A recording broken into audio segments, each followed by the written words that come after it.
Wolf Warrior 2 is this year's biggest box office smash you've probably never heard of. The story of a retired Special Forces soldier played by writer-director Wu Jing, who's drawn back into action in Africa to protect aid workers from a vicious band of Western mercenaries. It's been a massive hit in China, bringing in almost $900 million at the box office. It's the first and only non-Hollywood film to claim a place in the top 100 grossing films of all time, has made the most money in a single market outside the USA ever, and is the clearest sign yet that China is set to be a major player in the global film market in the 21st century. Chinese-American actress Celina Jade plays Dr. Rachel Smith, a UN medic working to save the African people from a viral outbreak in the midst of a civil war. Best known in the West for her role as Shadow in superhero TV series Green Arrow, she was drawn to her Wolf Warrior 2 character for one reason. She's a real human being, she says. She's the reflection of the modern woman that I very much admire. UN doctors like Rachel exist right now and are serving humanity as we speak in war zones, in impoverished areas across the globe. Comic book superheroes are cool, but these people are real. I'm so inspired by her and others like her. It is an honor to play this character. Having worked with Wu Jing a decade earlier in his directorial debut, Legendary Assassin, she was very familiar with the writer-director-actor style of filmmaking. We trained a lot for that film in martial arts, so it was easy to get back into the groove of things on set. Although that familiarity also meant he was very happy to push me to get the best of me. It is really great to work with a director like that. I love a challenge, and he never settled for mediocrity. He had a clear picture in his mind of who Rachel is, so it was a beautiful process to enliven her. Something that was a new experience for her was filming on location in Africa. It was incredible. We filmed in a safari and had very close encounters with wildlife, filming only a few feet away from lions, giraffes, African buffalo. It was such an experience to be enveloped in nature. It makes everything else in life look so small and insignificant.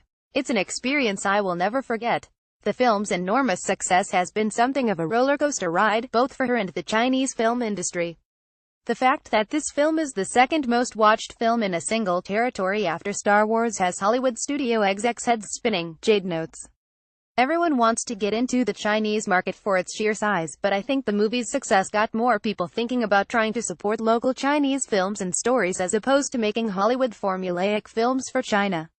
Wolf Warrior 2 wasn't aimed at Western audiences, although there's definitely a lot for a global audience to enjoy, especially the unusual experience of an action movie where the Westerners, notably Frank Rio, are the bad guys. Nevertheless, Wu Jing looked to the West to give his film the polish of a Hollywood project, especially when it came to the action sequences. We had action director Sam Hargrave lead the action team with Wu Jing. Sam did Captain America, The Hunger Games and The Avengers, and one thing I really admired about Sam and his team was their openness and respect towards the Chinese ability to know their own audience instead of forcing the American way. There were a lot of creative action sequences born out of that mutual respect and openness.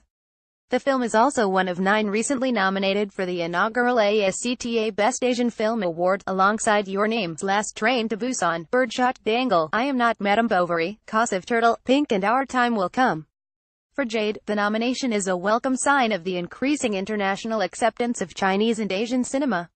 I am very excited about Wolf Warrior II's nomination as Best Asian Film for the ASCTAs, she says.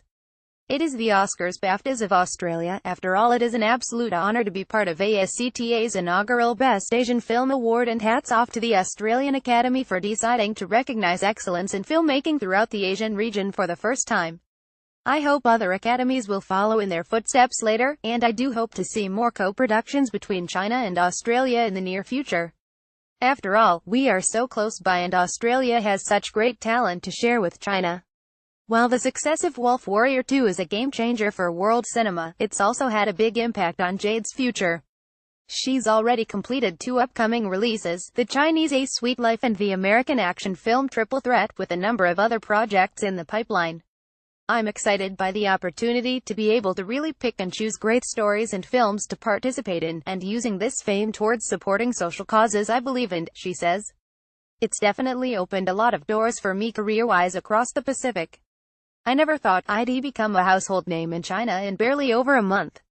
The ASCTA Awards will take place on December 7, 2017.